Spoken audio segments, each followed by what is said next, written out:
Salut à tous et bienvenue dans cette nouvelle chronique Japanimation Manga. Et cette fois-ci, on va parler de Monster Musume no... Père Fouras, t'as déjà parlé de cette série dans la précédente vidéo. Bon alors toi, t'es gentil, mais tu me laisses finir, tu fermes ta gueule, hein?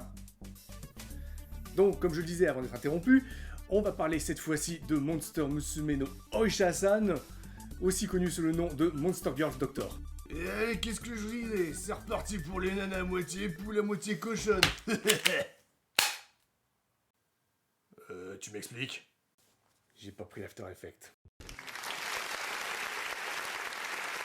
L'histoire nous plonge dans la ville de Linworm, une cité dans laquelle humains et démons, des créatures semi-humaines, vivent en harmonie depuis une dizaine d'années après une terrible guerre interraciale. On y suit le quotidien de Glenn, un jeune connard de médecin humain sans intérêt et sa Fentit, son assistante amie d'enfance Lamia et bien entendu amoureuse de ce dernier, dans leur travail consistant à soigner les différentes espèces de démons de la ville, le plus souvent des sujets féminins, bien évidemment, avec des allusions plus ou moins graveleuses sous couvert d'examens médicaux, mais comme les patientes sont des femmes et des semi-monstres de surcroît, on s'en bat les couilles, parce que si ça peut exciter le puceau en manque, et bah c'est valide.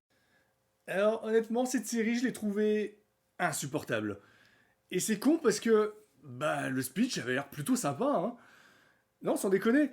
Je veux dire, entre le fait de découvrir les pathologies, la physiologie des différents démons et démones, la romance entre Glenn et sa fée, le background de Linworm, bon, qui a l'air assez classique, mais qui a au moins le mérite d'être présent, franchement, il y avait moyen de faire une série plutôt sympatoche. Malheureusement, autant dans Monster Musume no Ilunichijo, j'avais cette sensation de fanservice décomplexé et assumé au profit d'un humour sans prise de tête, autant dans Oisha-san, j'ai l'impression que la moindre consultation est prétexte à des scènes racoleuses bien grasses où la patiente est à la limite de se jouir dessus, tout ça pour tenter maladroitement de maintenir le spectateur devant son écran tellement le fond est creux et les enjeux passés à la trappe. Mais alors, le top du top qui me fait dire que l'auteur s'en bat les couilles de l'histoire, c'est ça!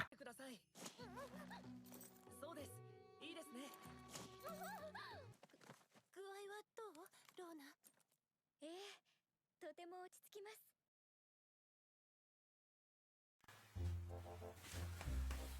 Oh ma chérie, en ce moment le boss nous mène de ses pressions.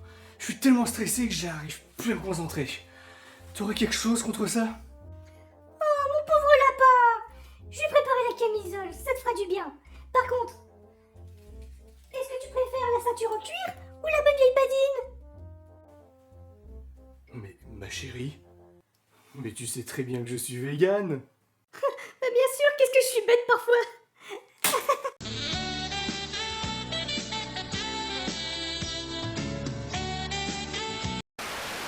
Alors techniquement, bon, la série est plutôt correcte dans l'ensemble. Le chara-design est sympa. Là-dessus, j'ai rien à redire, hein. Les personnages sont plutôt jolis, c'est coloré.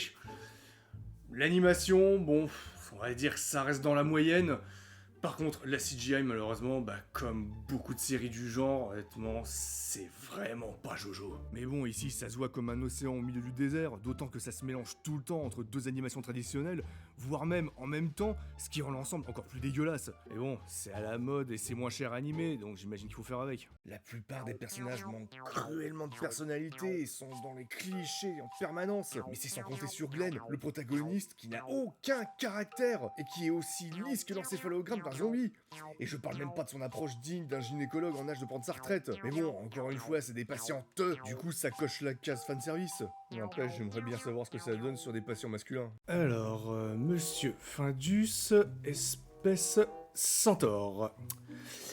Bien, monsieur Findus, en quoi puis-je vous être utile aujourd'hui? Docteur, c'est un peu gênant, mais j'ai des douleurs à l'entrejambe depuis quelques jours. Ok, très bien, je vois. Effectivement, ça a l'air gênant. Bon écoutez, on va procéder à un petit contrôle.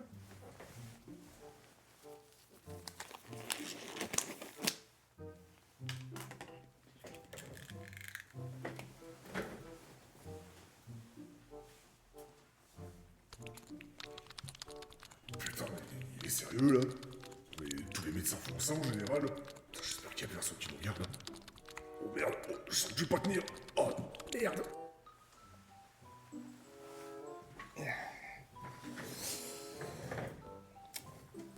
Eh bien, monsieur Findus, je dois vous avouer qu'effectivement, c'est très étrange. Monsieur Findus, laissez-moi vous poser une question.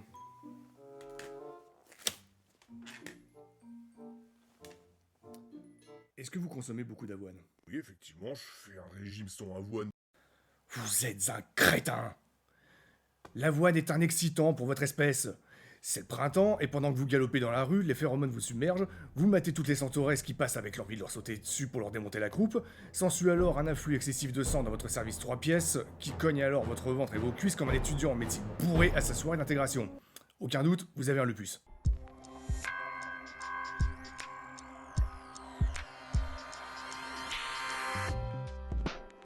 Alors honnêtement, cette série, c'est juste un ramassis de clichés et de niaiseries en puissance. Je prends par exemple la noble blonde avec ses anglaises et son rire aristocrate qui est usé jusqu'à la corde dans la Japanimation. 尊敬してくださってもよろしくてよ。 La fille qui est maladroite et timide et qui va se retrouver à poil les 3 quarts du temps pour un ou pour un non. 大丈夫かい？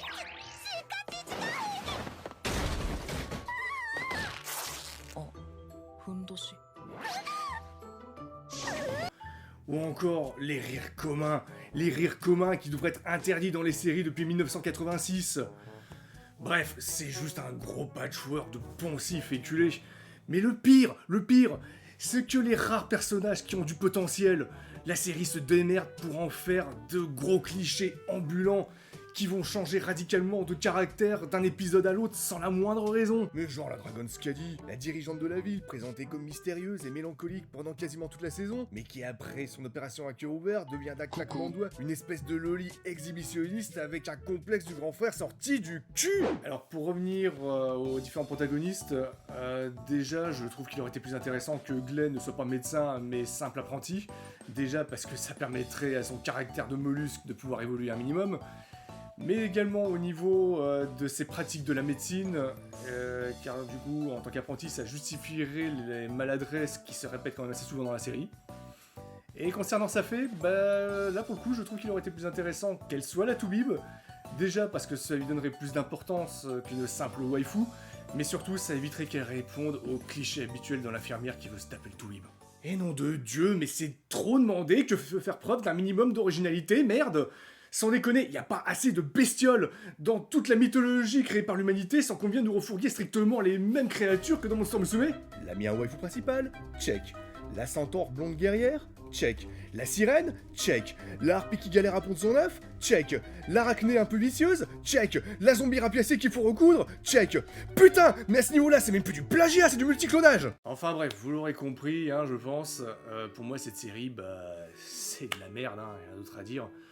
Alors, j'aime pas bâcher les séries comme ça, hein, mais sincèrement, celle-là m'aura fait chier du début à la fin. Et c'est con, encore une fois, parce que bah, le speech de base avait l'air plutôt sympa dans l'ensemble. Alors, est-ce que l'anime varie beaucoup par rapport au light novel qui est son support d'origine? Je sais pas, ne l'ayant pas lu, je pourrais pas vous dire. En tout cas, je l'espère sincèrement, parce qu'autrement, bah, l'œuvre de base est franchement médiocre. Alors cela dit, même si personnellement je ne vais clairement pas vous recommander cette série, bah je vous invite quand même à vous faire votre propre avis. L'anime est disponible sur Crunchyroll gratuitement et compte actuellement uniquement 12 épisodes. Bref, sur ce, je n'ai plus qu'à vous dire à la prochaine pour de nouvelles chroniques Japanimation manga. Le doigt m'appelle. Salut.